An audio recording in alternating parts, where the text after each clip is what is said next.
बादल चरित चौपाई के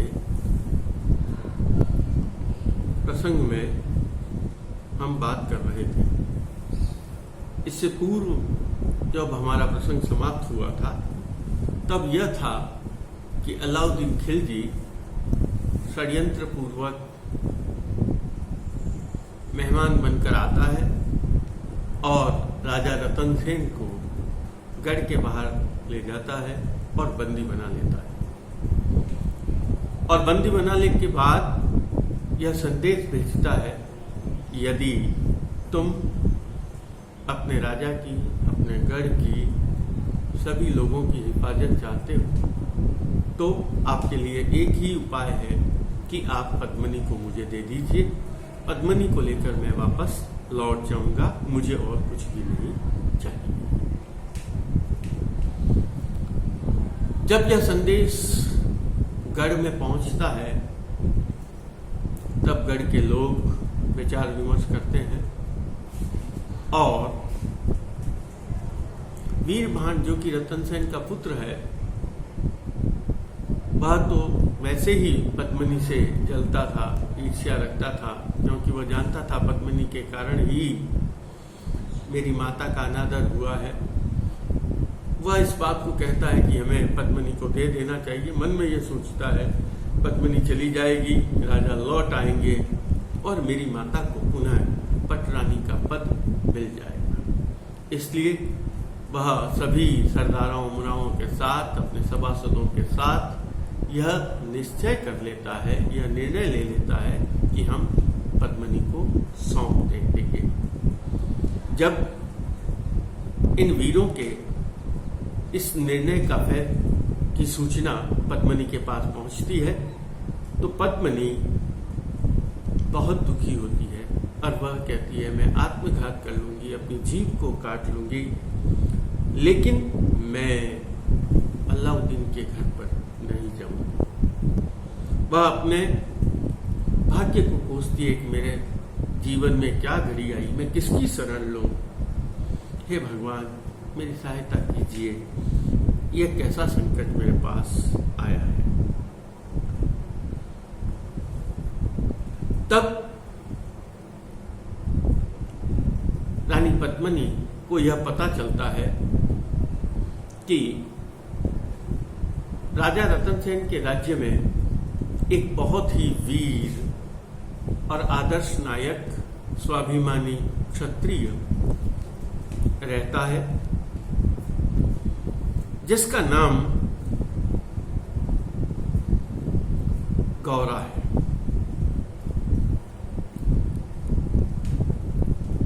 और वह आत्मस्वाभिमानी है। उसका एक भतीजा भी है बादल, और वह भी बहुत गुणवान है। वह अपने आत्मस्वाभिमान के कारण राजा की सेवा में नहीं रहते, राजा उससे नाराज रहते हैं क्योंकि वो बहुत ही अभिमानी है और राजा के स्वार्थी सेवकों ने उनको अलग कर रखा है। इसलिए वो अपने घर पर अपना रोजगार करते हैं और खाते हैं, गढ़ में भी वो नहीं जाते।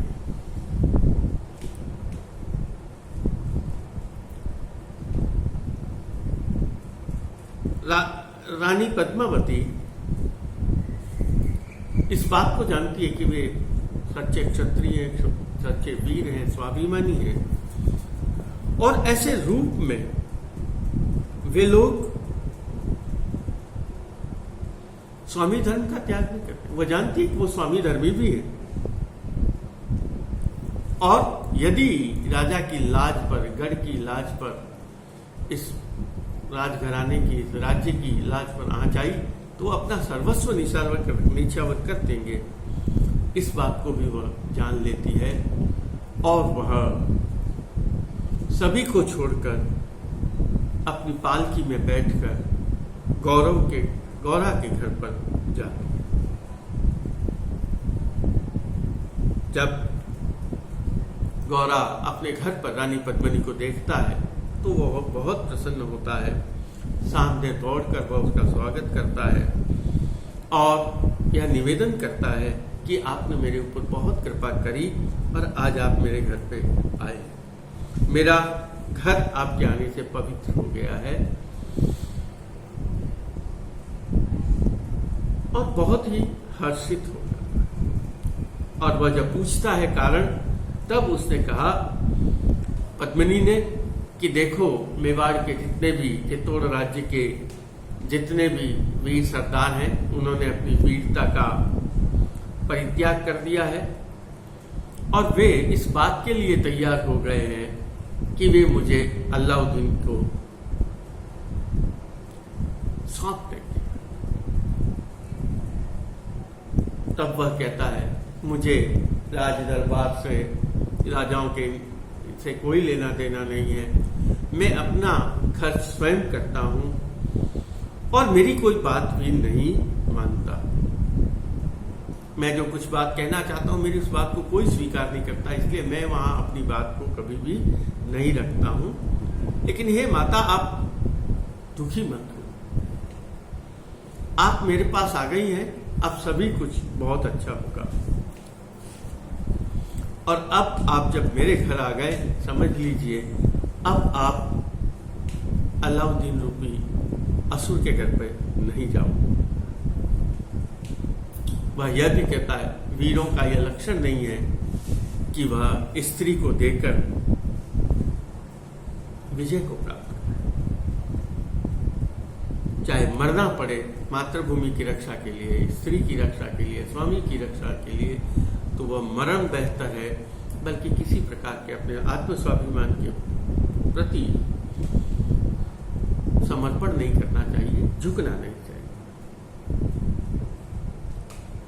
तब रानी पद्मिनी कहती, मैं यही सब बात करके तुम्हारे पास आई हूं और अब तुम कुछ कीजिए, क्योंकि दूसरे सब मुझे छोड़ देना चाहते हूं और सब यही चाहते हैं कि मैं राजा रतन सेन के घर पर न रहकर अलाउद्दीन खिलजी के घर चली जाऊं, ताकि राजा रतन सेन को छोड़ दिया जाए। तब गौरा कहता है, माता सुनो, मेरा गाजन नाम का बड़ा भाई था और उसका पुत्र है जिसका नाम बादल है, और अब हमें ये समस्या के संबंध में उसके पास चलना चाहिए। वह इस समस्या का समाधान करेगा। और वे रानी पद्मावती और बादल दोनों, गौरा दोनों बादल के घर पे आ गए। बादल दौड़कर उनका सम्मान करता है, बहुत विनय के साथ प्रणाम करता है और वह कहता है, बताइए क्या सेवा है। तब गौरा पूरी बात कहता है और यह कहता है कि पद्मिनी अपने पास आइए और अब हमें क्या विमर्श करना चाहिए, हम तुम्हारे पास आए। क्योंकि जितने वीर हैं उन्होंने ये कह दिया, हम संघर्ष नहीं करेंगे और रानी पद्मिनी को सौंप देंगे। अपन राजा के से उदासीन है, राजा के साथ नहीं रहते, ना अपन राजा का रोजगार है, ना उसके सेवक हैं। लेकिन फिर भी यहाँ वो कहता है कि अब हमें यहाँ क्षत्रियता की बात आ गई है, वीरता की बात आ गई है और वीरता का प्रथम लक्षण है मातृभूमि की रक्षा करना, अपने स्वामी की रक्षा करना, स्त्री की रक्षा करना। और ये दायित्व हमारे सामने उपस्थित हो गए हैं और चूंकि अपन दोनों जने हैं और हम इस समस्या का निपटारा कर लें।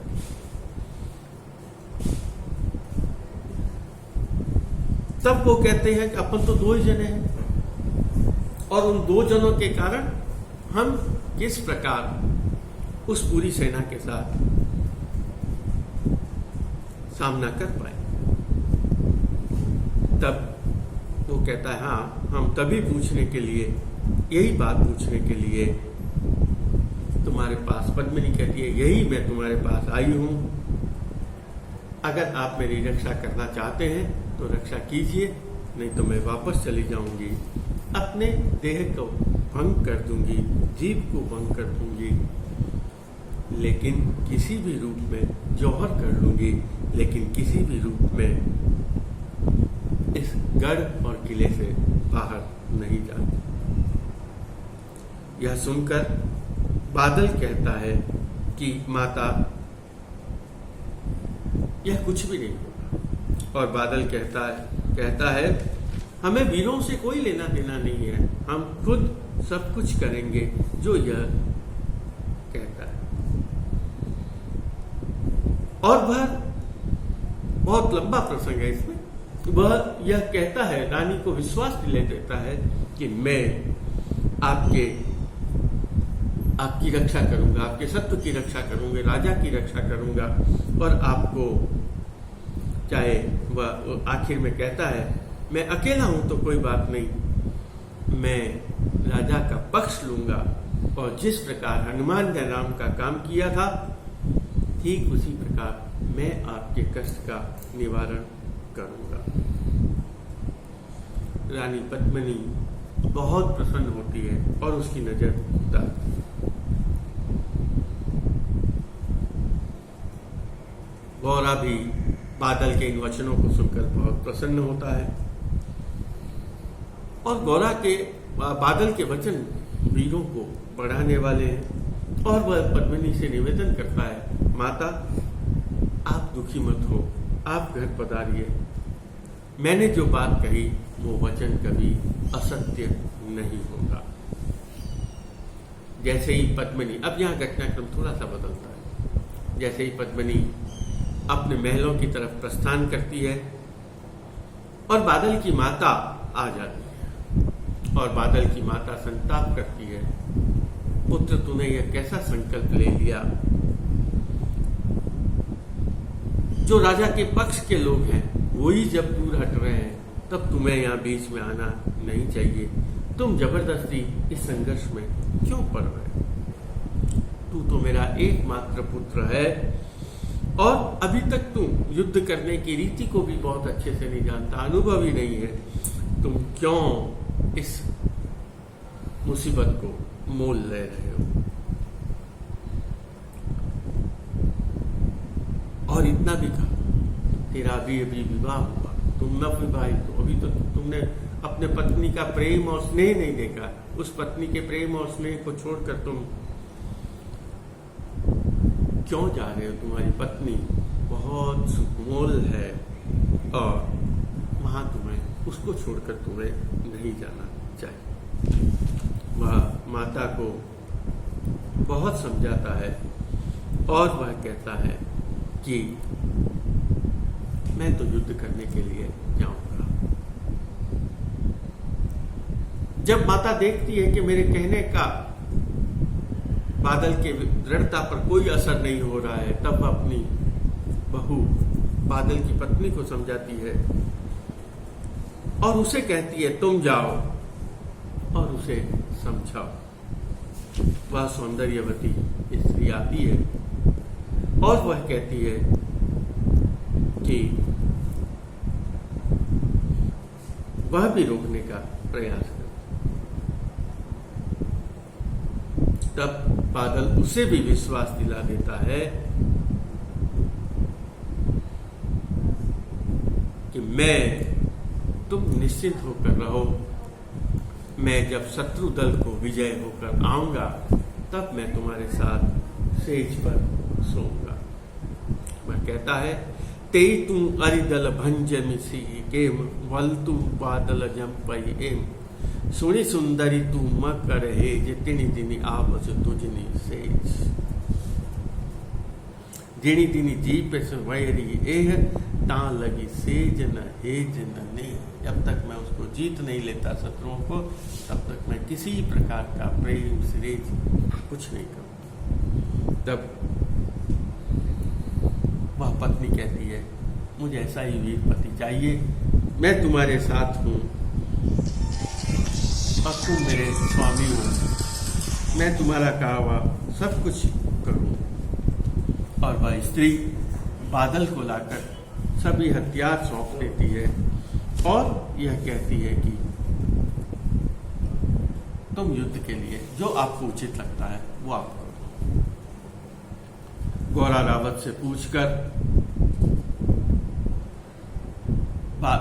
बादल जो है वो राजा रतन सेन के पुत्र वीरभान के पास जाता है और वह कहता है ठीक है। जब उसका पता लगा लेता है वीरभान के मन का, वीरभान के विचारों का जब उसे पता लग जाता है, वो सोच लेता है कि वीरभान ने तो यह निश्चय कर रखा है कि पद्मिनी को हमें देना है। तब वह भी कहता है ठीक है, हमें पद्मिनी को दे देंगे, और यह भी कह देता है कि मैं अब अलाउद्दीन खिलजी के पास जाऊं।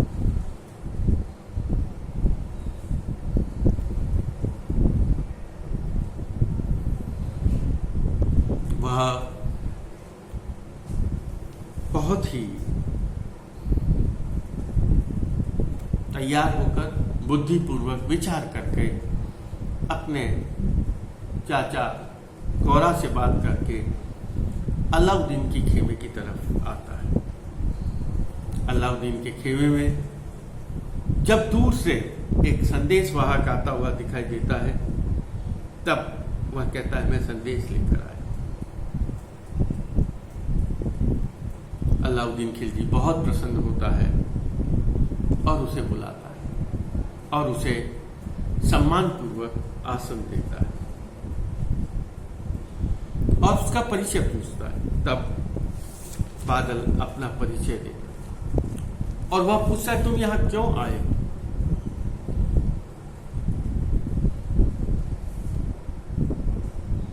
तब वह एक काल्पनिक घटना, एक कल्पना को प्रस्तुत करता है।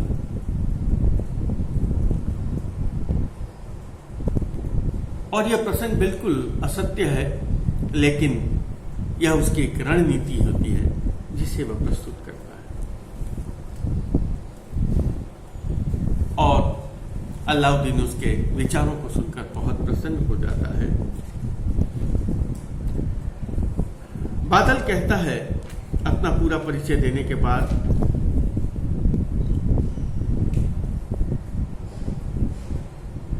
कि मैं रानी पद्मिनी का संदेश लेकर आया हूं। रानी पद्मिनी ने जब से आपको देखा है तब से वह आपके प्रति मोहित हो गई और वह ये कहती है, मैं बिल्कुल ये कह रहा हूं, इतिहास पुस्तक केवल ये कवि की कल्पना है, कवि ने प्रस्तुत किया है इस घटनाक्रम को। और उसने कहा कि वह कह रही है आप तो कामदेव के अवतार हैं, वह स्त्री धन्य है जिसका पति अलाउद्दीन खिलजी जैसा है। वह आपके बिना व्याकुल है और पद्मिनी का आपके मन में बहुत प्रेम है, वह हमेशा आपको स्मरण करती रहती है। और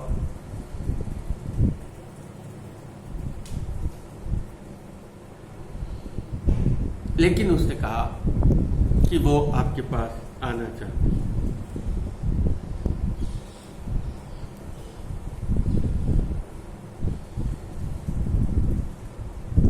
उधर वो यह भी बात कहता है, वीरभान वगैरह जो है वो कहते हैं हम पद्मिनी को नहीं देंगे,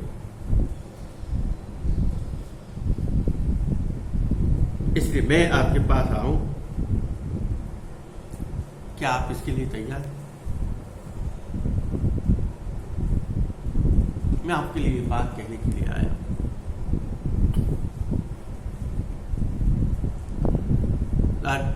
अलाउद्दीन कहता है आप जो कहेंगे मैं करने के लिए तैयार हूं, और जो पद्मिनी कहेगी वो भी मैं करने के लिए तैयार हूं। मेरे मन में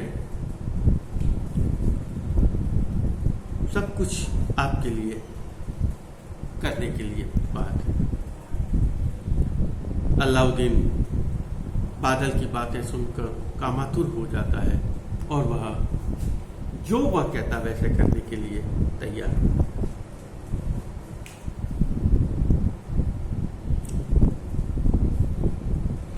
और वह यह तक कह देता है कि तुम जो कुछ पद्मिनी यदि मुझे ला कर देते हो तो तुम जो कहोगे मैं करने के लिए तैयार हूं।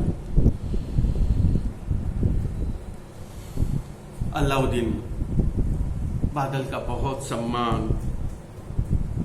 1,00,000 सोने की मोहरें उसे देता है, हाथी देता है, घोड़े देता है, वस्त्र आदि देता है और उसे विदा कर देता है और अपने घर पर लाकर उसे देता है। रानी पद्मिनी भी उसके इस कार्य को देखकर बहुत प्रसन्न हो जाती है। उसकी क्या योजना है, वो अपनी योजना को किसी को नहीं बताता और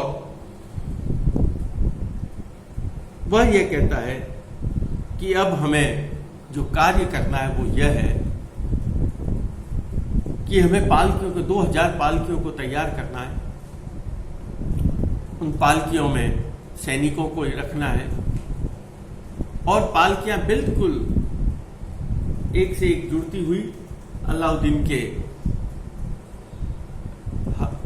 जो उसका लश्कर है वहां तक जानी चाहिए। अब वह जाकर यह कहता है, दूसरे दिन बादशाह के पास जाता और बादशाह यह पूछ रहा, लाओ तुम क्या कहना चाहते हो? तब वह कहता है कि आपको तो पद्मिनी से काम है ना, पद्मिनी आपके पास आ रही है।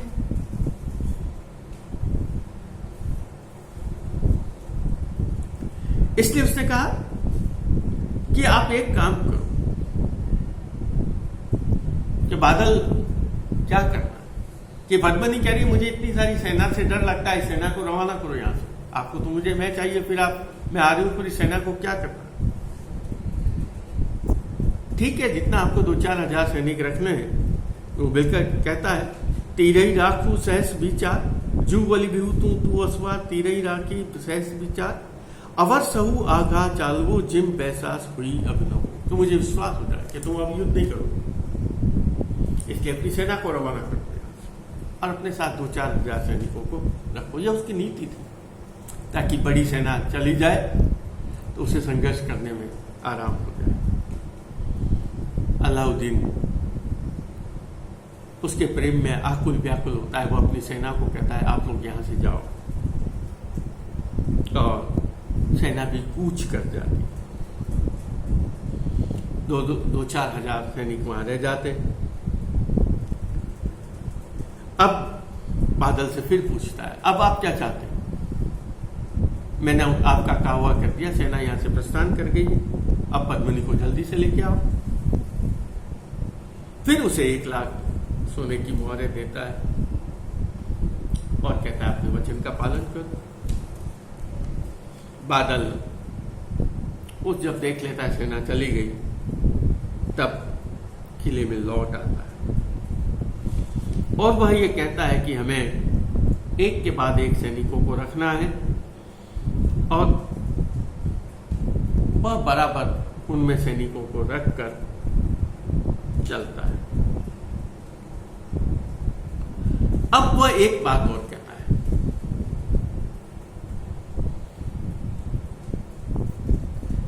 क्या कहा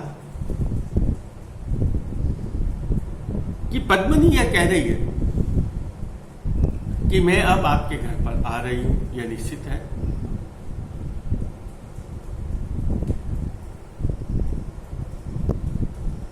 मैं आपसे स्नेह भी करती हूं, आपके घर पर आ रही हूं, लेकिन मेरी इच्छा है आप मेरे सौभाग्य को खंडित मत करो, मेरे पति को मत मारो, उसे छोड़ो।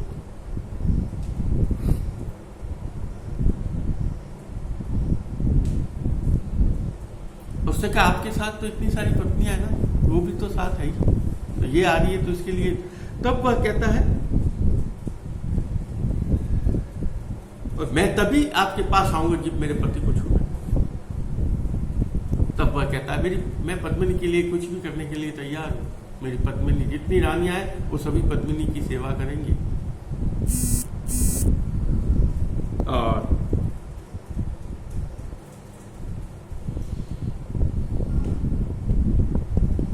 तब वह सैनिक उसके शिविर के पास पहुंच जाते।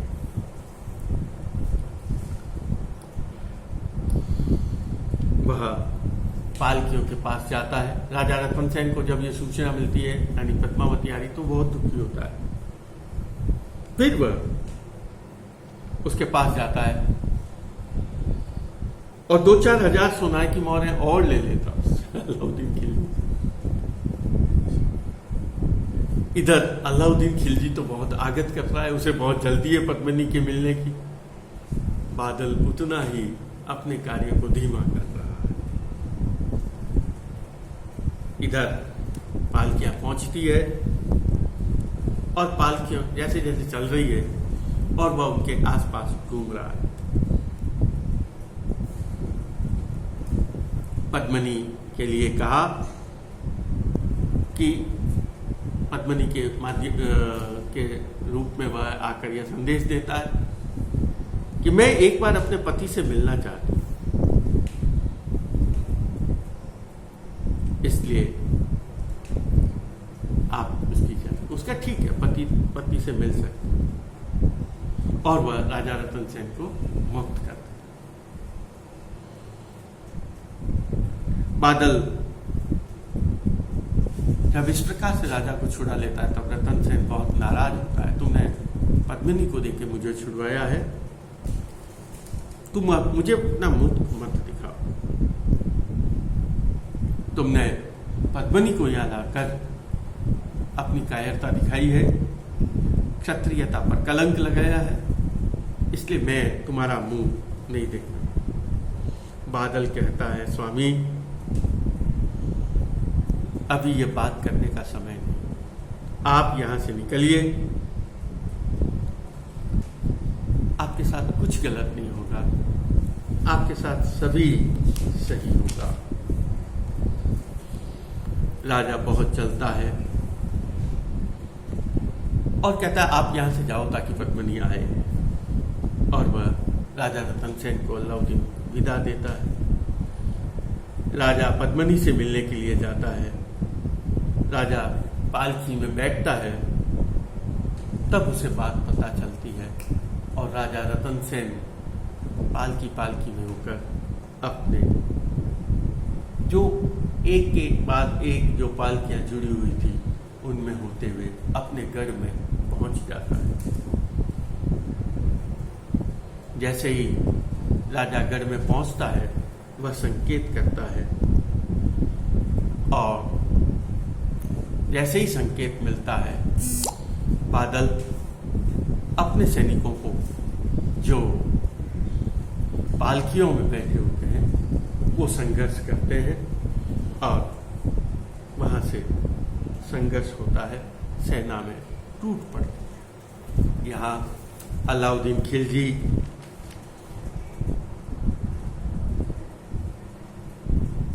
की सेना और बादल की सेना युद्ध करती है, बहुत भयंकर युद्ध होता है और अलाउद्दीन की सेना भाग जाती है। राजा रतन सेन और पद्मिनी किले से यह युद्ध देखते हैं और आशीष गौरा इस युद्ध में वीर गति को प्राप्त होता है। उसके पश्चात गौरा की पत्नी के पास आकर बादल अपने चाचा की वीरता की बात पूछता है। इसके पश्चात यह कथा समाप्त होती है। जब उसकी वीरता की बात होती है तब यहाँ सब ग्रंथ का अंत होता है और पुष्पिका के रूप में यहाँ जो ग्रंथ लिखा गया है वह उसमें अपना परिचय, अपने गुरु का परिचय और किस स्थान पर लिखा गया था यह इस ग्रंथ में लिखा गया है।